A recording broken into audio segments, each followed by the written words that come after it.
पितृमोक्ष अमावस्या पर कैसे करें पूर्वजों को प्रसन्न। जी हाँ, पितृपक्ष अपने आखिरी पड़ाव पर है और कई लोग अब भी किसी वजह से पूजा तर्पण नहीं कर पाए हैं, लेकिन अब वो तिथि आ रही है जब आप अपने पितरों का श्राद्ध कर सकते हैं। ये तारीख है 21 सितंबर यानी कि रविवार का दिन और इस दिन सर्व पितृ अमावस्या है और इसी दिन सूर्य ग्रहण भी पड़ रहा है। साथ ही साथ सूर्य की चाल बदल ही चुकी है, सूर्य कन्या राशि में प्रवेश कर चुके हैं। तो ऐसे में अब सर्व पितृ अमावस्या और सूर्य ग्रहण के बीच रविवार का दिन कई मायनों में बहुत खास है। पूर्वजों के तर्पण और श्राद्ध का आखिरी मौका है जिसमें आप अपने पितरों का आशीर्वाद पा सकेंगे। इसीलिए आज के शो में हम बात करेंगे पितृमोक्ष अमावस्या पर पूर्वजों को कैसे करें प्रसन्न, साथ ही साथ सूर्य ग्रहण और सूर्य के राशि परिवर्तन का क्या लाभ हो सकता है, लोगों को क्या करना होगा, क्या नहीं करना होगा। आज चर्चा इसी मुद्दे पर करेंगे।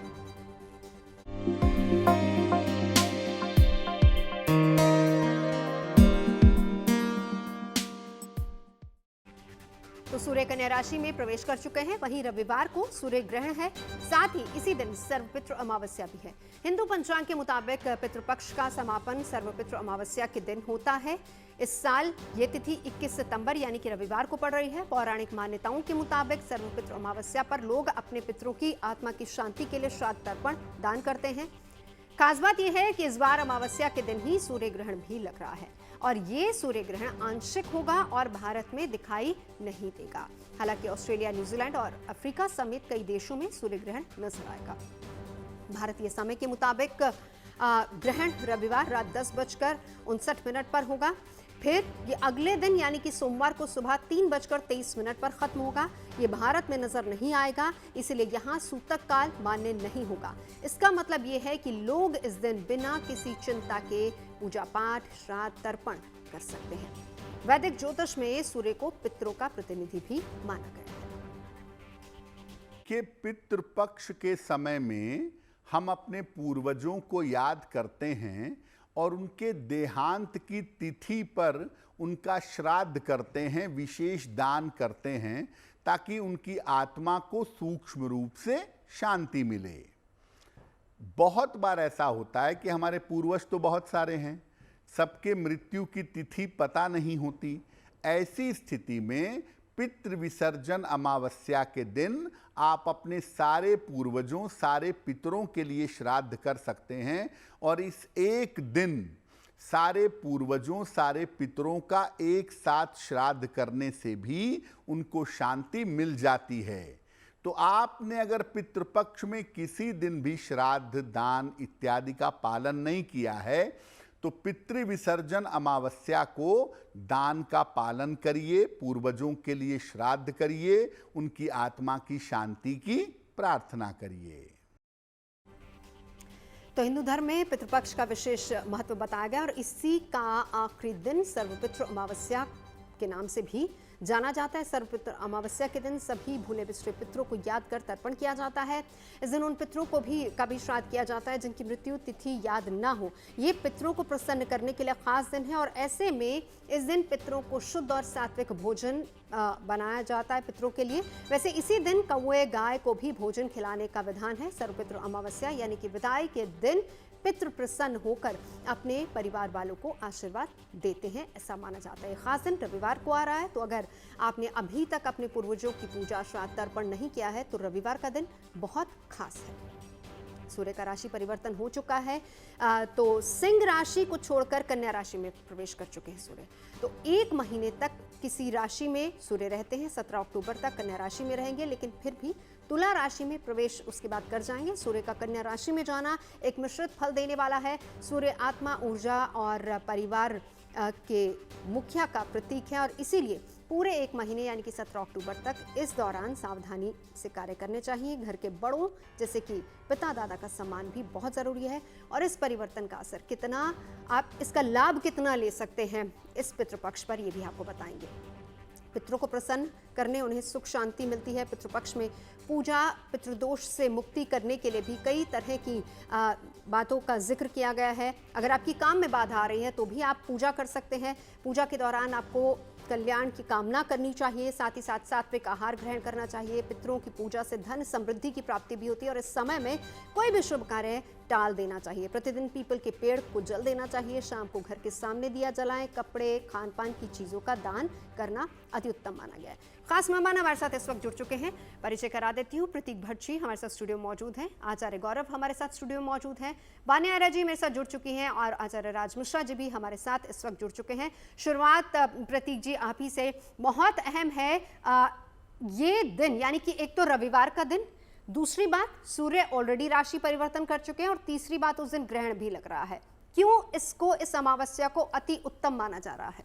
सैकड़ों साल बाद नवजोत जी ग्रहण से पितृपक्ष शुरू हुआ है और ग्रहण पे खत्म हो रहा है। बड़ी बात है। चंद्र और सूर्य को ज्योतिष में माता और पिता का स्थान दिया गया है। और पितृ कौन है? आपके माता पिता या माता पिता के माता पिता या माता पिता के माता पिता के माता पिता, तो निश्चित तौर पर पूर्वज, एंसेस्टर। तो इसलिए ये दिन बड़ा महत्वपूर्ण हो चला है कि पितृ अमावस्या के साथ साथ आपका सूर्य ग्रहण भी है। तो इसीलिए सूर्य को उस समय राहु कहीं ना कहीं ग्रसित करेंगे, केतु कहीं ना कहीं ग्रसित करेंगे। तो इस वजह से ये स्थिति बड़ी गंभीर हो चली है। और ख़ास तौर से सूर्य का जो राशि परिवर्तन हुआ है, सिंह राशि जो कि उनकी बड़ी परम राशि है, प्रिय राशि है, स्वराशि है, अब वहाँ से वो अपनी नीच की राशि की तरफ अग्रसर हैं, तुला की तरफ। अभी कन्या राशि में आएंगे। तो ये स्थिति बहुत अच्छी नहीं है। सूर्य कौन? आरोग्यता देने वाला, ऊर्जा देने वाला, ऑक्सीजन देने वाला, जीवन देने वाला, जीवन में स्वास्थ्य देने वाला। तो जब उनको ग्रहण लगेगा और सर्वपितृ अमावस्या भी रहेगी तो ये दिन अच्छा नहीं कहा जा सकता। इसीलिए आपको बार बार कह रहे हैं, उस समय आपको कुछ उपाय जरूर करने चाहिए। जिनको भी अपने पितरों के बारे में कोई जानकारी नहीं है, उन्हें नाम नहीं पता, उन्हें ये नहीं पता वो किस दिन उनकी मृत्यु हुई थी, वो सर्वपितृ अमावस्या के दिन उनके नाम से सीधा, जिसे दान कहते हैं, वो निकाल लीजिए। सतनाजा का दान कर दीजिए। या अगर आपको याद है उनको कौन सी चीज़ प्रिय थी, फॉर एग्जाम्पल अगर उनको गुलाब जामुन प्रिय थे तो वो बंटवा दीजिए गरीबों में। उनको बिस्किट प्रिय थे, बिस्किट बंटवा दीजिए। तो ये कार्य करना चाहिए। अब जैसा कि कुछ ही दिन बचे हैं अमावस्या में, और सर्वपितृ अमावस्या अपने आप में बहुत महत्वपूर्ण हो चलती है।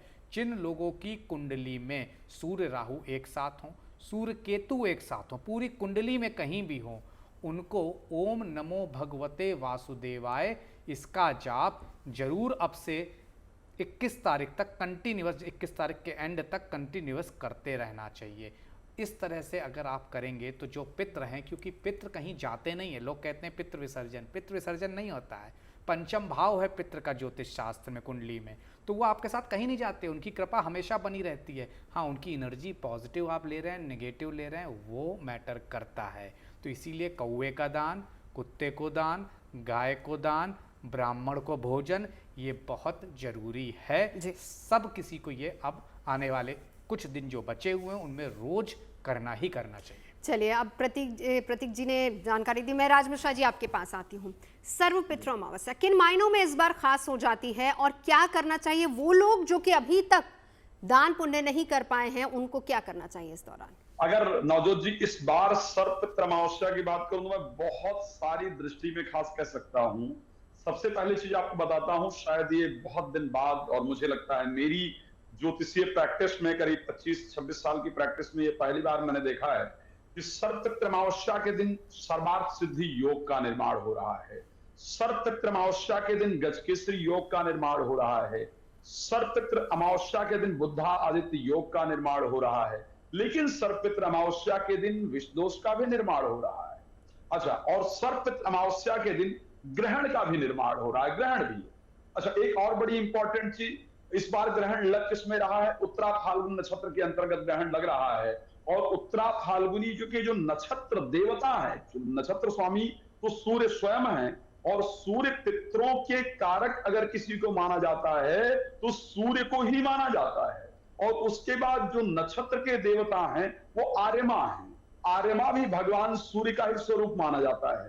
तो कुल मिलाकर के इस बार जो वाक्य में पितरों के देवता हैं, जो उस नक्षत्र के देवता हैं, भगवान सूर्य पर इस प्रकार इस बार ग्रहण का घटित होना वास्तविकता में बहुत इंपॉर्टेंट है, बहुत सोचनीय विषय है और बहुत ध्यान से चीजों को पालन करने वाला विषय है। लेकिन इस बार सर्वार्थ सिद्धि योग एक पितृपक्ष के अमावस्या के दिन घटित होने का मतलब है कि अगर इस दिन श्रद्धा पूर्वक पूजन किया जाए, श्रद्धा से पितरों को प्रसन्न करने का प्रयास किया जाए, तो पितर अपना आशीर्वाद जरूर देंगे। पितर की प्रसन्नता से सभी प्रकार की सिद्धियां प्राप्त होंगी। और वेद ने नवजोत जी बड़ा स्पष्ट कहा है कि जले नापि चाना श्राद्धा शाके नापि करोति या अमायाम पितृस्य सापम दात्वा प्रयंत जा। अमावस्या तक पितर एक्चुअल में इंतजार करते हैं कि जो मेरा वंशज है, जो मेरे परिवार का वंशज है, जो मेरा नाम मेरी बाकी संस्कारों को यूज कर रहा है, वो मेरे निमित्त कुछ ना कुछ करेगा। नहीं करने पर अमावस्या के सायंकाल को पितृ श्राप देते हैं और ऐसा वर्णन आता है कि पितृलोक गमिष्यति, पितृलोक को चले जाते। बिल्कुल, मैं लौटूंगी आपके पास। क्या कुछ करना है, क्योंकि देखिए डराने वाली बात नहीं है यहाँ पर, या केवल हम बता रहे हैं कि उस दिन क्या करना है क्या नहीं करना है, तैयारी आप पहले से करके रख लीजिए, क्योंकि ये दिन बहुत अहम, बहुत इंपॉर्टेंट भी है। लेकिन इसी बीच सूर्य ऑलरेडी राशि परिवर्तन कर चुका है। मेष, वृषभ, मिथुन, कर्क, 4 राशियों का जिक्र करेंगे। सबसे पहले वान्या जी बताइए, इस परिवर्तन का असर इन पर कितना होने वाला है? थैंक यू नवजोत जी। सबसे पहले जीएनटी के माध्यम से आप सभी को मेरा नमस्कार। और वान्या जी, एक और सवाल इसी के साथ साथ ये भी बताइए कि इन चारों राशि वालों को इस अमावस्या पर ऐसा क्या करना चाहिए जिससे फल इनको मिले, पितरों का आशीर्वाद मिले, ये भी बताते जाइए चारों राशियों के बारे में। जी, तो सबसे पहले सूर्य जो है ऑलरेडी अपनी चाल जो है वो बदल चुके हैं। तो सूर्य जो है अब कन्या राशि में आ चुके हैं। कन्या राशि में बुध जो है ऑलरेडी विराजमान है। जो कन्या राशि होती है वो बुध देव की उच्च राशि होती है।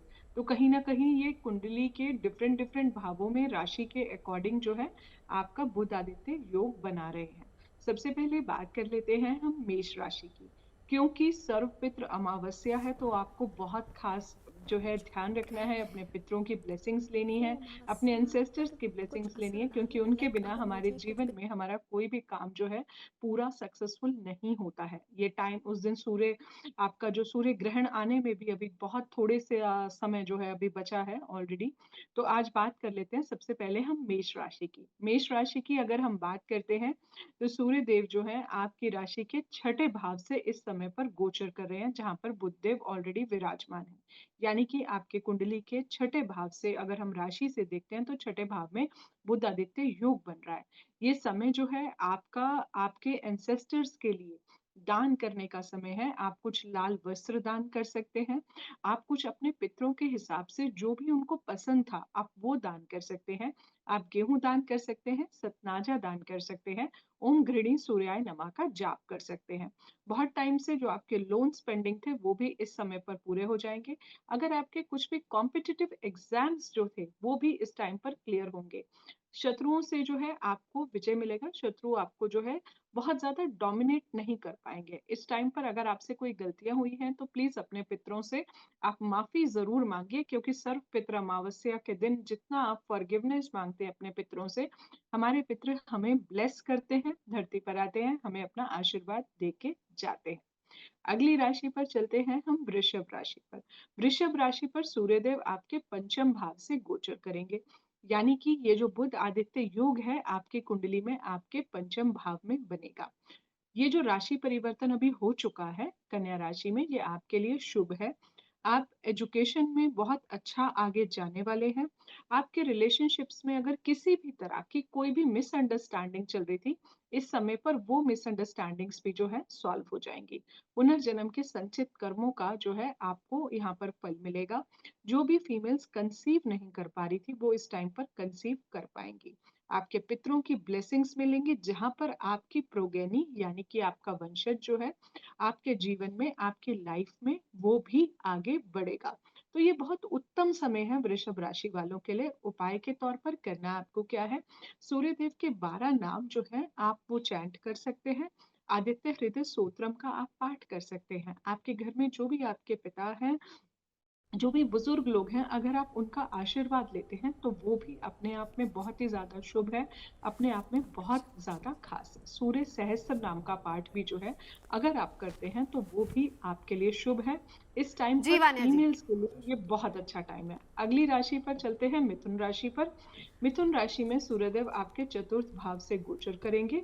इसमें जो है, क्योंकि अभी मिथुन राशि में सूर्यदेव जो है आपके ऑलरेडी 4th हाउस से गोचर कर रहे हैं, तो आपको लग्जरी, प्रॉपर्टी, क्योंकि ये सुख का भाव है, बिल्कुल। तो आपके जीवन में आपके मकान का भी योग बनेगा। उपाय के तौर पर आपको बस एक उपाय जल्दी से बता देती हूँ, ओम गृणी सूर्याय नमः का आप जाप करें, और इस दिन सर्वपित्र अमावस्या पर आप सतनाजा का दान या कोई भी तांबे का दान, कॉपर का दान जो है जरूर करें। बिल्कुल। कर्क राशि का भी बताते चलिए साथ ही साथ। अच्छा, 4 ठीक है, राशियां ठीक ले है। रहे हैं। कर्क राशि की अगर हम बात करते हैं, तो इस दिन जो है आपके कर्क राशि में सूर्यदेव आपके तृतीय भाव से गोचर करेंगे, तो आपको दोस्तों से बहुत ज्यादा लाभ होगा। तो आपको फ्रेंडशिप के थ्रू आप बहुत सारा अपनी लाइफ में गेन्स कर पाएंगे। आपके फॉरेन ट्रैवल्स जो हैं इस टाइम पर बनेंगे। साहस पराक्रम आपके जीवन में आपका बहुत अच्छा होगा। उपाय के तौर पर अगर आप कुछ दान कर सकते हैं, तो सूर्य के नीचे जो पके हुए फल हैं या कुछ भी लाल फल हैं, वो आप दान कर सकते हैं। सूर्य अष्टकम का पाठ कर सकते हैं। पिता के पैर छूकर उनका आशीर्वाद जो है आप जरूर लें, और अपने पितरों के नाम का आपको दान करना बहुत ज्यादा जरूरी है। आपके मन को बहुत ज्यादा शांति मिलेगी और आपके जीवन में बहुत लाभ आएगा। देखिए, दान बहुत इंपॉर्टेंट हो जाता है। प्रतीक जी और राज मिश्रा जी दोनों हमें बता रहे हैं। प्रतीक जी, मैं आपके पास आती हूँ। राज जी ने एक बहुत इंपॉर्टेंट बात यहाँ पर कही थी कि उस दिन हमें समय का बहुत ख्याल रखना है। क्यों? क्योंकि ठीक है, अमावस्या है, लेकिन उसके साथ ही साथ ग्रहण भी पड़ रहा है। तो क्या दोनों का लिंक है? उसका भी कोई विशेष समय रहेगा कि जिस समय हमें दान करना है, जिस समय हमें पूजा करनी, इन बातों का ख्याल रखना होगा क्या? देखिए, निश्चित तौर पर ख्याल रखना पड़ता है, लेकिन हम भारतवर्ष में बैठे हैं और भारतवर्ष में ये ग्रहण दृश्य नहीं है, नहीं दिखाई देगा। और अगर जहाँ पे नहीं दिखाई देगा तो वहाँ सूतक काल भी नहीं लगेगा। सूर्य का सूतक काल 12 घंटे पहले लगता है, तो करीब 9 बजे, 9:30 बजे सुबह लग जाएगा, क्योंकि ये ग्रहण भारत के हिसाब से रात को दिख रहा है। लेकिन सूतक काल ही जब नहीं लग रहा है, तो पूजा में किसी भी तरह की, दान में किसी भी तरह की, या अपने अमावस्या तिथि को जिस तरह से आप पूजन करते हैं, कोई भी मनाही नहीं है। लेकिन सूर्य एक है, और भारतवासी क्या ऑस्ट्रेलिया में नहीं रहते, क्या न्यूजीलैंड में नहीं रहते, या क्या अफ्रीका में नहीं रहते? तो उनके लिए, क्योंकि जीएनटी वहाँ जरूर देखा जाता है, तो उनके लिए निश्चित तौर पर 12 घंटे पहले सूतक लग जाएगा। आप लोगों को अमावस्या तिथि जो वहाँ पे शुरू हो रही है, उसका पारण, उसका विसर्जन और उसमें दान उस ग्रहण के लगने के पहले करना है। भारतवासियों को कहीं कोई समस्या नहीं है, लेकिन सूर्य का दान जनरली 12-1 बजे के पहले पहले ज़्यादा लाभकारी रहता है। जैसे चंद्रमा की पूजा रात्रि में होती है, सूर्य की पूजा सुबह सुबह भोर में होती है। तो अगर आप सुबह ना कर पाएँ तो 12-1 बजे तक अपना दान दक्षिणा सब जरूर निपटा लें। ओम सर्व पितृभ्य नमः, उसी के साथ साथ ओम नमो भगवते वासुदेवाय, इस मंत्र का जाप करिए। सूर्य ग्रहण का भारत में कोई असर नहीं है, तो पूजा आप कभी भी कर सकते हैं। एक बार राज मिश्रा जी, आप क्या कहेंगे इस पर, और किस तरीके से इस अमावस्या पर पितरों को हम कर सकते हैं प्रसन्न? उपाय भी साथ ही साथ बताते जाइए, और साथ साथ इंपॉर्टेंट चीजें जो आप हर बार बताते हैं कि क्या नहीं करना चाहिए, एक एक करके हम लेते जाएंगे। तीनों सवालों का जवाब संक्षेप में। देखिए नवजोत जी, बहुत इंपॉर्टेंट है। जब हम पितृ श्राद्ध की बात करते हैं, पितृमावस्या की बात करते हैं, पितरों की प्रसन्नता की बात करते हैं, तो उसमें 10 चीजें हैं जो सबसे महत्वपूर्ण होनी चाहिए जब भी हम पितृ श्राद्ध की बात करते हैं। और उन 10 चीजों में सबसे इंपॉर्टेंट जो पहली चीज आती है, वो आता है समय।